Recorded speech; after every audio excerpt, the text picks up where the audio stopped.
Oui, alors en effet, je vais essayer de donner quelques pistes pour votre démarche synodale et la replacer effectivement dans les questionnements ou les recherches de l'Église en France aujourd'hui. Je garde ce contexte-là. En premier lieu, on pourrait se dire que la démarche synodale, vous m'entendez correctement? Ça va? Oui. Bon. La démarche synodale, alors bien sûr, on dit souvent que c'est de cheminer ensemble, ce qui est sans doute vrai, mais peut-être plus profondément, ou premièrement, c'est chercher ensemble un chemin. Voilà.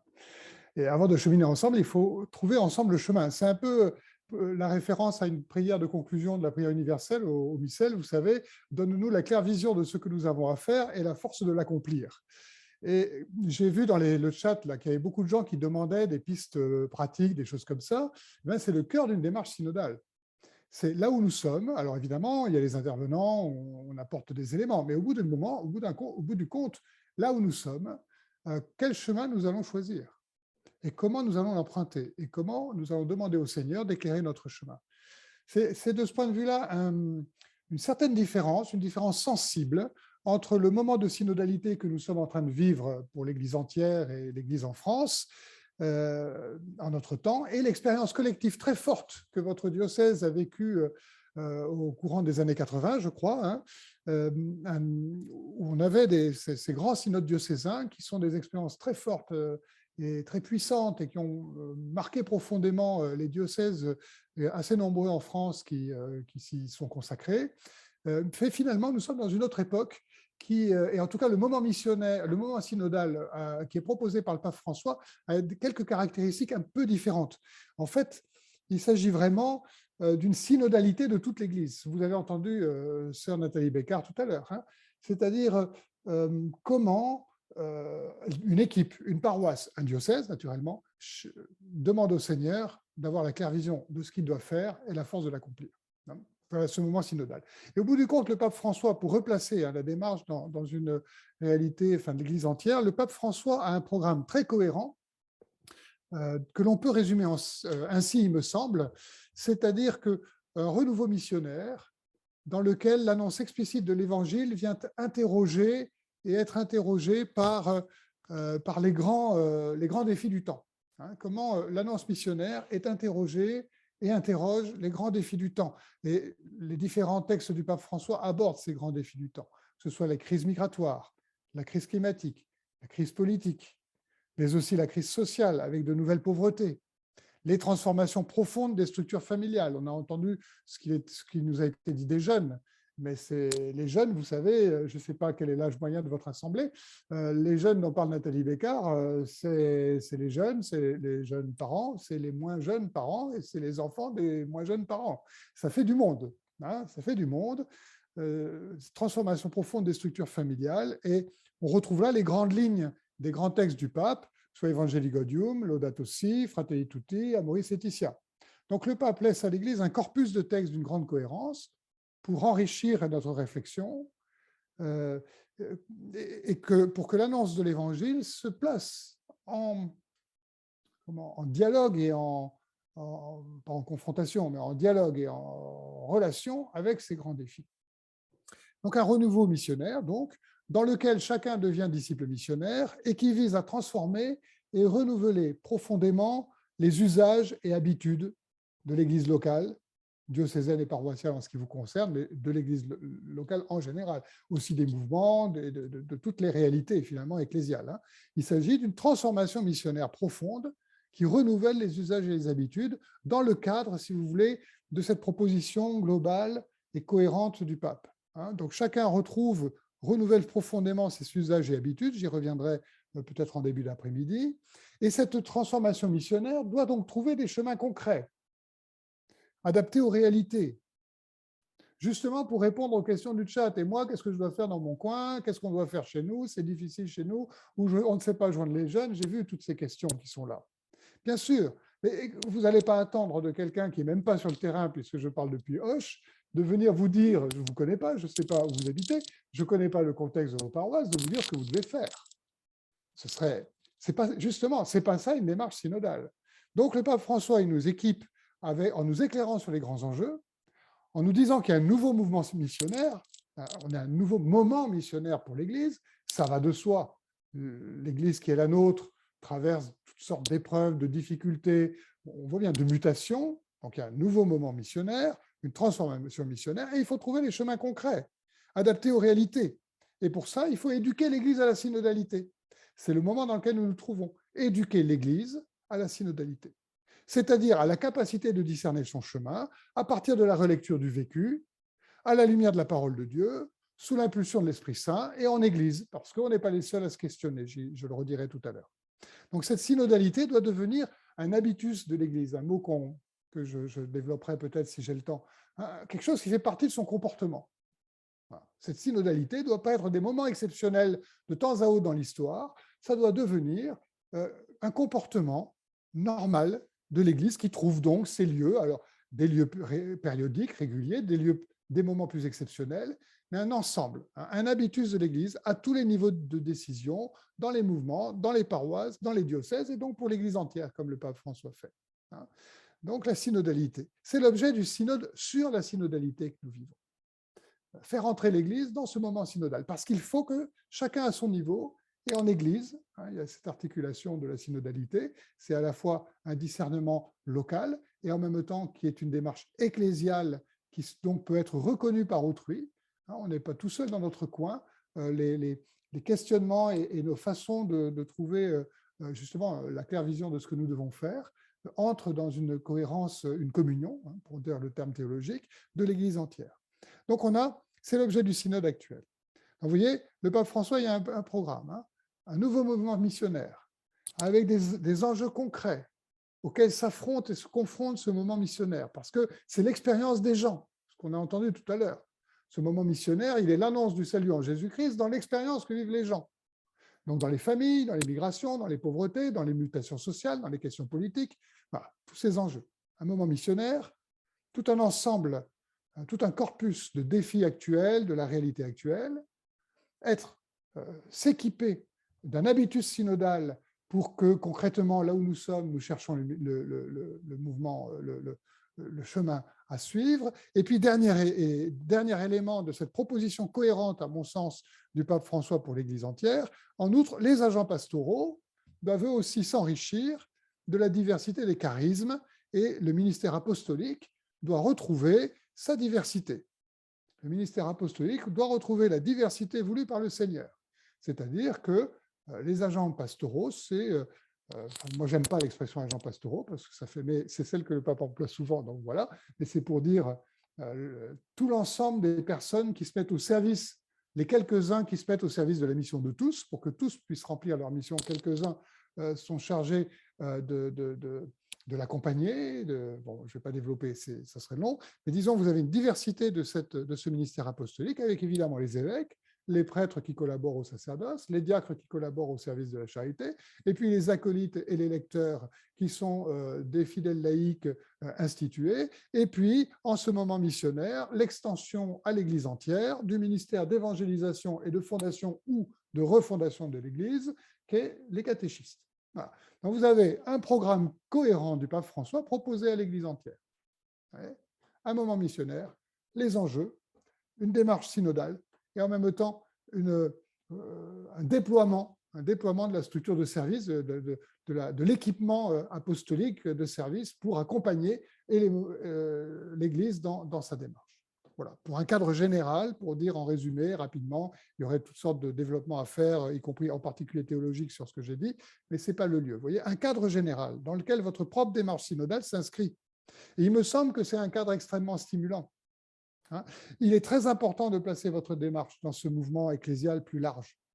Le Seigneur ne s'adresse pas à vous sans s'adresser aux autres églises, dans la communion qui nous unit. Vous n'êtes pas les seuls à chercher votre chemin.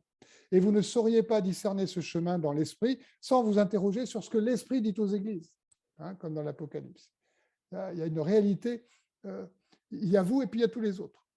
Et nous sommes tous dans la même situation. Et je peux témoigner de cela, puisqu'on l'a dit à quelques reprises. Je suis invité à intervenir. Là, en même temps, je suis à Auch pour accompagner les équipes d'animation pastorale du diocèse. Je suis avec vous, puis je serai à Bordeaux ou à Lille.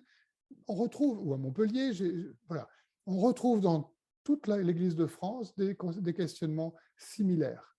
Des questionnements similaires.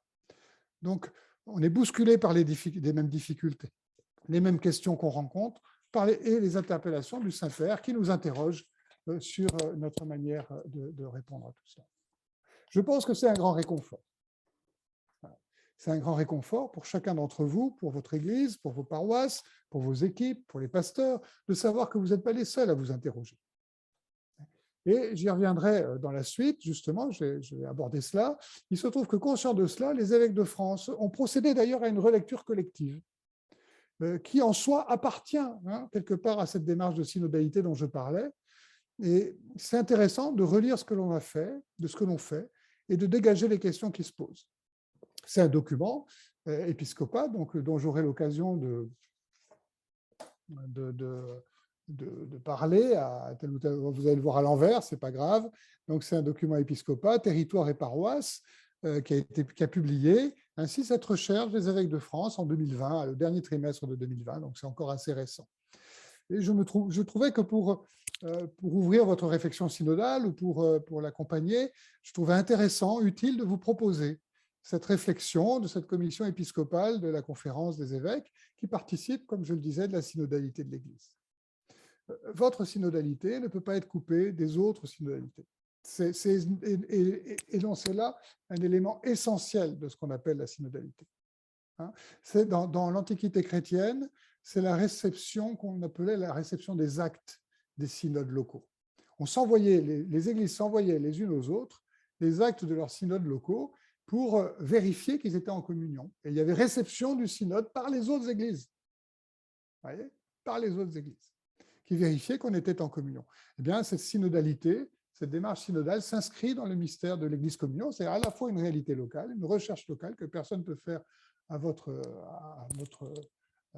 place, et puis une recherche de l'Église entière. Voilà.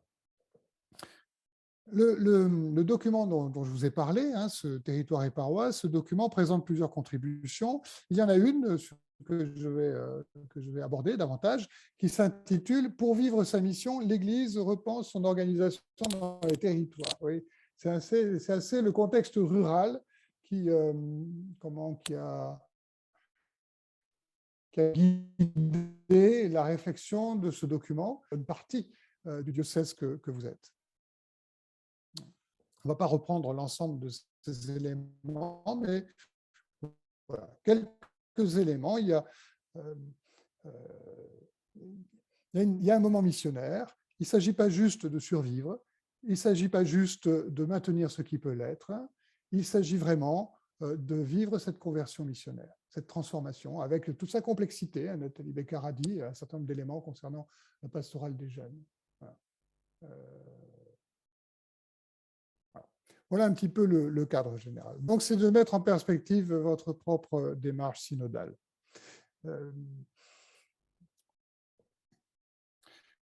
C'est un aspect essentiel, je disais, de penser que nous ne sommes pas l'Église tout seul.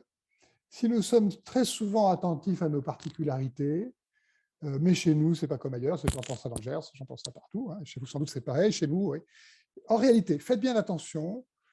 En bien des endroits, certes, les diversités territoriales sont réelles, mais elles sont devenues relatives par rapport aux grandes lignes communes de la vie de l'Église.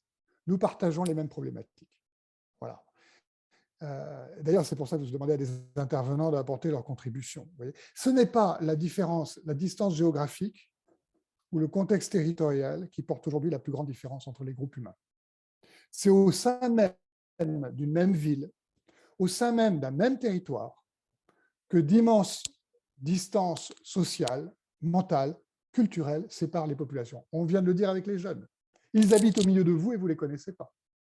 Donc la question est moins, vous avez ce livre qui a fait pas mal couler d'encre de ce responsable de l'INSEE sur l'archipel français, qui rappelle ça. C'est-à-dire finalement, la question c'est moins que notre territoire serait spécifique par rapport à un autre territoire.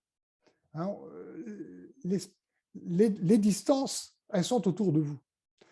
Même dans une ville, on vit tous dans la même ville, mais les gens ne vivent pas la même ville. On vit tous dans le même territoire, mais on ne vit pas le même territoire. Et aujourd'hui, ces distances-là sont bien plus importantes que les distances du Limousin avec la Bretagne. voyez, hein, les distances culturelles, historiques et autres qui existent. Mais en réalité, si on y réfléchit, les distances entre les populations, en fait, les clivages sont moins des clivages géographiques que d'autres formes de clivages qui viennent, bon, donc complexes, hein, sociaux, culturels, générationnels, etc. On l'a dit avec l'exemple de la pastorale des jeunes tout à l'heure. Et donc, c'est intéressant, hein, de penser ça et de regarder ce que les travaux d'analyse collective nous donnent à voir au moment d'entrer dans une réflexion locale. Ça peut aider à éclairer ce que vous cherchez à faire vous-même. Voilà. Bon, ça touche une autre réalité fondamentale, hein, un autre point de repère important. L'Église, avant d'être ceci ou cela, l'Église, ce sont des gens. Ce sont des gens qui, par grâce du Seigneur, forment un peuple. Ce sont des personnes. Or, les particularismes des gens se sont tout à fait recomposés depuis 50 ans. Comme je le disais, tiennent moins à des ancrages territoriaux qu'à bien d'autres facteurs sociologiques. Et donc, la mission qu'on porte, la réflexion synodale que vous portez, elle se fait dans une société donnée. C'est un point essentiel de la réflexion missionnaire, synodale, pastorale que l'on doit avoir. On ne peut pas nier la réalité sociologique de l'Église. J'ai été très frappé par une vieille réflexion du chanoine Boulard, précurseur de la sociologie religieuse, qui est citée dans le livre de Guillaume Cuchet. J'ai vu dans le chat qu'un des intervenants en avait parlé avant, donc je refais référence à ce bouquin. Et c'est un peu d'ailleurs ce que je vais dire là du chanoine Boulard inspire aussi beaucoup Guillaume Cuchet. Il n'avait pas, hein, disait le chanoine Boulard, il n'avait pas l'ingénuité de croire qu'une religion de masse puisse jamais se passer de sociologie comme une âme de corps. La sociologie n'étant pas entendue d'abord comme la science qui étudie de sociologie, qui étudie une société, mais comme la réalité sociologique des populations. Pour dire les choses rapidement, prenez conscience qu'au-delà de l'expérience personnelle de la foi et des chemins particuliers de tel ou tel, et sans doute nos chemins sont bien particuliers, nous sommes quand même, hein, ceux qui nous écoutent, ceux qui interviennent, nous sommes un peu les exceptions qui confirment la règle tout de même, hein. Il existe une réalité profonde. Les gens n'ont pas cessé de pratiquer parce qu'ils ont perdu la foi. Ils ont perdu la foi parce qu'ils ont cessé de pratiquer. Et ils n'ont pas cessé de pratiquer parce qu'ils se sont détournés de Dieu, mais parce que cette pratique n'avait plus de place dans leur vie. Ils n'avaient plus le temps, ils avaient mieux à faire, ou ça n'avait plus de sens. Donc la question, vous avez entendu Nathalie Bécard sur l'expérience par rapport aux jeunes, c'est exactement ça. Je suis à fond sur sa même ligne. L'annonce de l'Évangile, la mission de l'Église, elle ancre sur l'expérience des personnes. Est-ce que ça a quelque chose à voir avec leur expérience humaine? Est-ce que ça transforme l'existence? Est-ce qu'ils feront l'expérience de l'amour de Dieu qui sauve?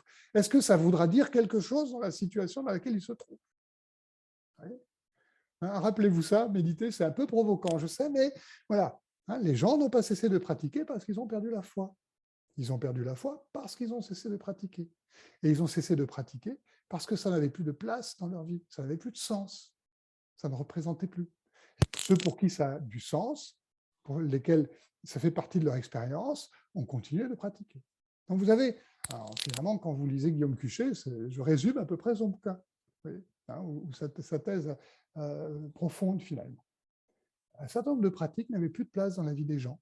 Elles ont disparu, et avec elles, ce que ces pratiques portaient. Parce que la pratique ecclésiale, enfin, la foi, ce n'est pas intellectuel, hein, c'est à travers l'expérience pratique, ce que l'on vit. Alors, il y a la pratique cultuelle, mais bien sûr, il y a la pratique cultuelle, mais c'est la pratique ecclésiale dans le sens plus large, la pratique chrétienne au sens plus large, qui n'est pas seulement d'aller à la messe le dimanche. Hein. Voilà. Donc, une évidence qui doit rester présente dans nos esprits, parce qu'on aura toujours, au plan missionnaire, à nous demander comment l'action que nous comptons mener peut avoir une place dans la vie concrète des personnes, rejoindre leur expérience, faire partie de leur expérience. C'est un critère de discernement qui devrait toujours être présent dans nos réflexions pastorales, dans nos projets, dans nos visions pastorales, dans nos réflexions missionnaires. C'est l'enjeu premier. Quelle place notre proposition missionnaire peut-elle avoir dans la vie concrète des personnes? On n'est pas là pour annoncer un message abstrait au nom du fait qu'il est très ancien, mais une réalité de salut qui prend place dans la vie des gens, parce qu'elle a pris place dans la nôtre. Référez-vous à votre propre expérience. C'est vraiment un point important. C'est l'interpellation du magistère sur les grands enjeux du temps. C'est ce que je disais par rapport au pape François. Il met en référence l'engagement missionnaire de l'Église avec les enjeux du temps. Si cet engagement missionnaire est décroché des enjeux du temps, il n'y aura rien du tout. La famille, l'écologie, les mouvements migratoires, la question politique, dans Fratelli Tutti, etc. Donc on aura tout ça. On a ces éléments importants. Alors, dans l'attention aux dimensions sociologiques de l'Église, il faut avoir conscience, il faut être prudent, que paradoxalement, les réflexions missionnaires conduisent parfois à rétrécir l'horizon de l'Église au lieu de l'élargir. Donc pour ça, je vous donne ça comme critère de discernement. Il faut veiller à ce que nos initiatives missionnaires ne soient pas à destination d'un public restreint, ciblé et finalement déjà fidèle. Certes, les paroissiens pratiquants de nos paroisses ont besoin que leur foi soit nourrie et qu'ils deviennent des disciples plus missionnaires. Donc, ce n'est pas le problème. Mais faire attention à ce que les pratiques missionnaires ou la réflexion missionnaire ne conduisent pas à rétrécir encore l'horizon de l'Église à des gens déjà convaincus au bout du compte. Et donc, on doit se demander ce qu'attendent ceux qui se disent catholiques, ceux qui frappent aux portes de nos presbytères quelquefois dans leur vie, ceux qui donnent au denier de l'Église, ceux qui sont abonnés à la croix, ceux qui mettent leurs enfants dans une école catholique, c'est ceux qu'on va rencontrer à telle ou telle occasion ou ceux qu'on ne rencontre jamais et que tant qu'on ne les aura pas rencontrés, on ne pourra rien leur dire et on ne pourra rien partager avec eux et on ne pourra rien connaître de leur expérience et donc de ce que l'on peut leur annoncer. Voilà. Parallèlement, nous devons savoir et assumer qu'il y a des actions pastorales qui visent justement à conforter les fidèles dans la foi, à nourrir leur vie ecclésiale dans toutes ses dimensions, de sorte qu'ils deviennent par eux-mêmes des missionnaires du quotidien. Donc, vous voyez, dans une démarche synodale, la dimension missionnaire, c'est à la fois que chacun devienne davantage disciple missionnaire dans le cadre de sa vie, dans la rencontre de l'expérience des autres qu'il peut partager par sa propre expérience qui est avec sa famille, avec ses collègues, ses voisins, les gens d'une association. Donc il y a cette dimension de construire le disciple missionnaire, d'aider chacun à se former comme disciple missionnaire, former au sens non pas d'une formation intellectuelle, mais de se conformer au Seigneur au bout du compte. Et puis cette dimension de l'appel missionnaire à aller aux nations, d'aller rencontrer l'expérience des populations qui nous entourent et au milieu desquelles nous vivons et dont nous faisons partie.